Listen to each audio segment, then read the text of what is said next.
Hello, friends. I am Fiona Sitkin with a new episode of Stories of My Life. Welcome to the Bridge for Women Worldwide talk show. As Communications Director of Fulbright-NJ Board, I'd like to share today my experiences making new friends later in life through volunteering. These are some special friendships, really special, with other alumni Fulbrighters who volunteered for Fulbright, an international education and research exchange, a governmental organization.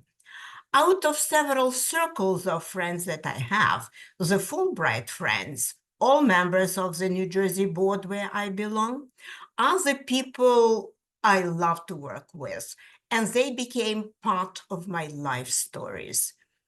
Now that we are what we are, that is, not very close, not meeting very often, no.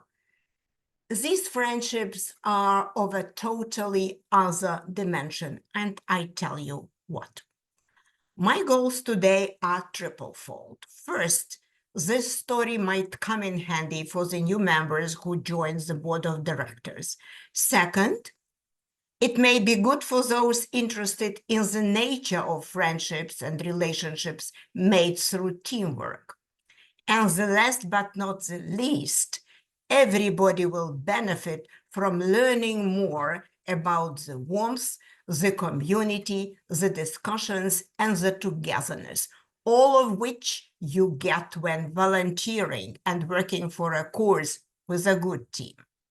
As mentioned, I came into this friendship because of volunteering, after answering positively to the invite to join the Fulbright-NJ Board of Directors and work for free.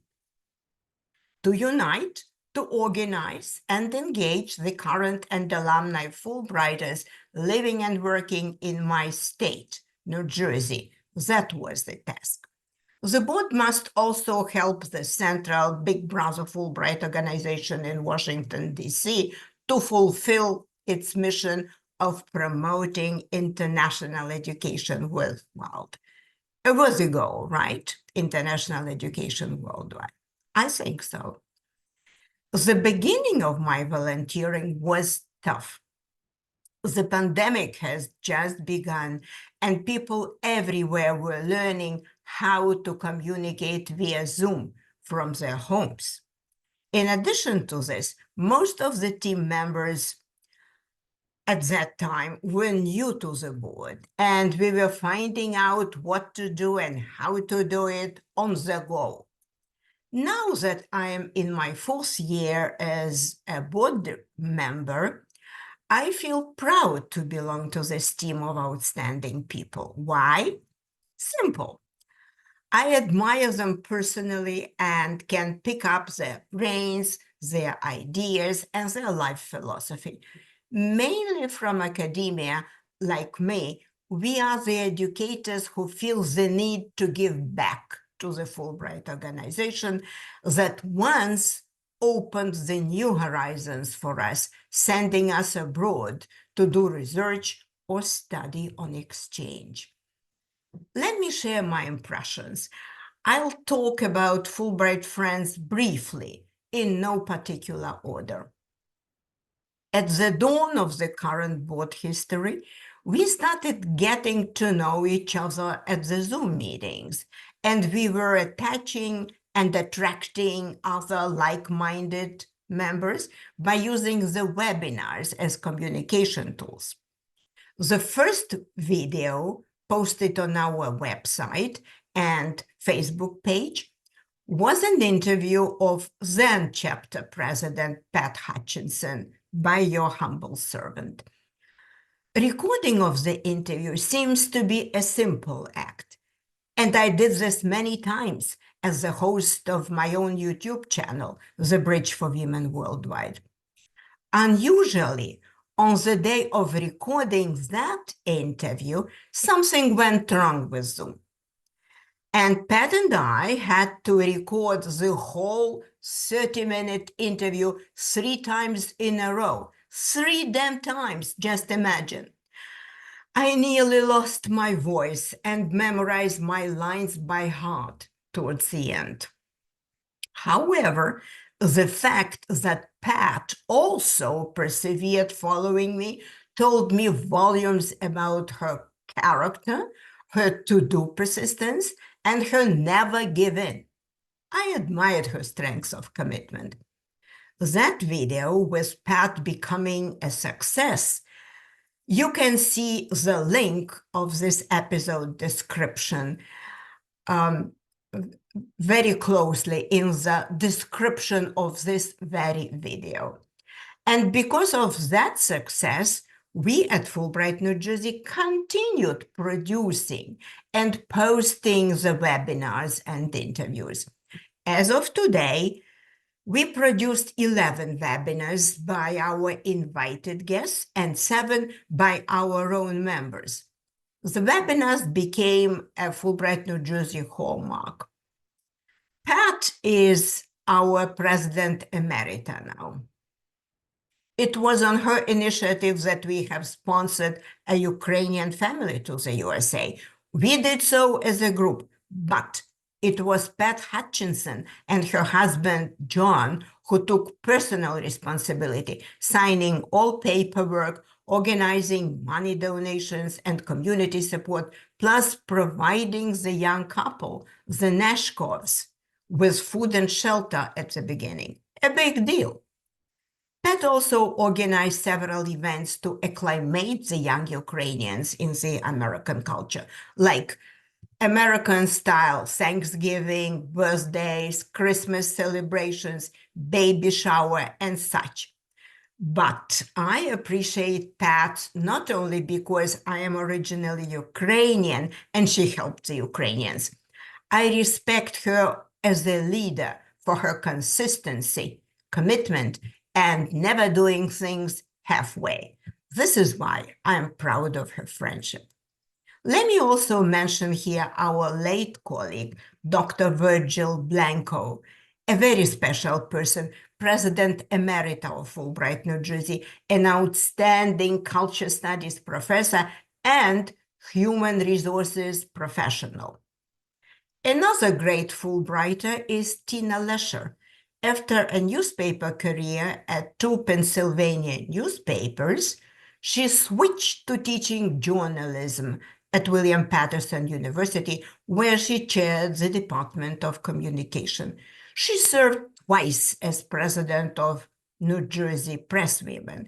In 2006-07, she was a Fulbright ambassador in the United Arab Emirates, and later penned the Abaya Chronicles book, named the top work of fiction in 2011 by the National Federation of Presswomen. Outstanding, right? Dr. Joyce Richardson, our newly minted president since June 1st, 2024, is known by her warmth, responsiveness, and being a good daughter. Her webinar devoted to her father is outstanding in both verbal and musical content. We hope to have more music-minded events under her leadership. Dr. John Specchio, our treasurer, is a professor of food science at Montclair State University. Interestingly, he came to the academia with a solid baggage in FDA, Food and Drug Administration.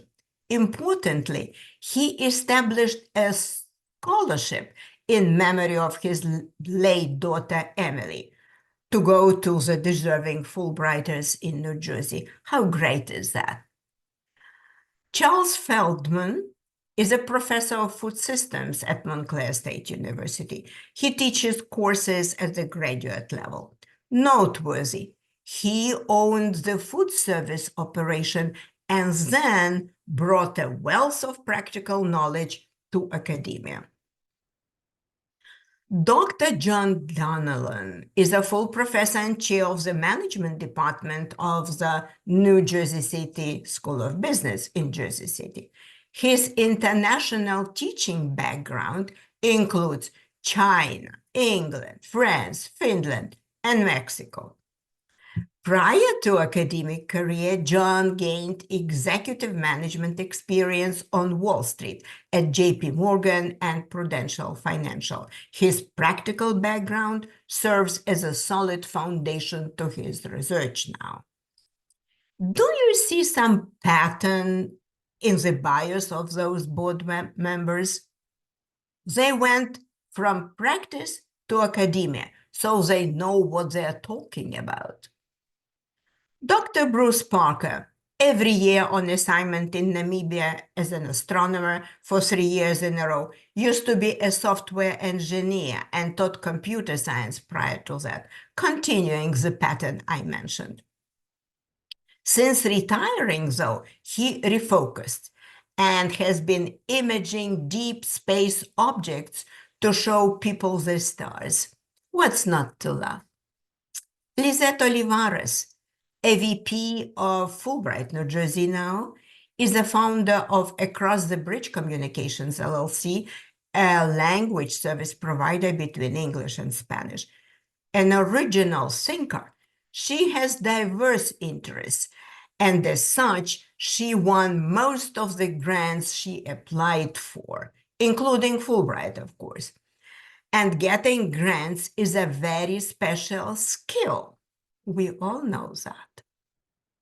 Abdullah Azizi, originally from Afghanistan, completed his master's degree at Rutgers through the Fulbright Scholarship Program. He used to work for the United Nations Development Program in Afghanistan. He is completing his PhD now. Way to go, Abdullah. Question: what do my different Fulbright friends have in common? Answer: they are the selfless, caring people. They don't ask, what can Fulbright do for me? They ask, what can I do for Fulbright? With people like them, Fulbright spirit is alive and well, and international cooperation and educational exchanges will continue as planned. So, Fulbrighters of the world, unite. Come join us. The more the merrier. The point I want to make is volunteering for a cause allows you to make forever friends with people you won't be able to meet otherwise. It can also help you network and advance your career. It can bring fun and fulfillment to your life. And most importantly, it can even help you feel happier and healthier. So, volunteering benefits both society and you. That's my point. Thank you for listening. Please subscribe to our channel, which is 15,000 plus subscribers strong now, and leave some comments if you will. Okay? I salute you. Well, bye-bye for now.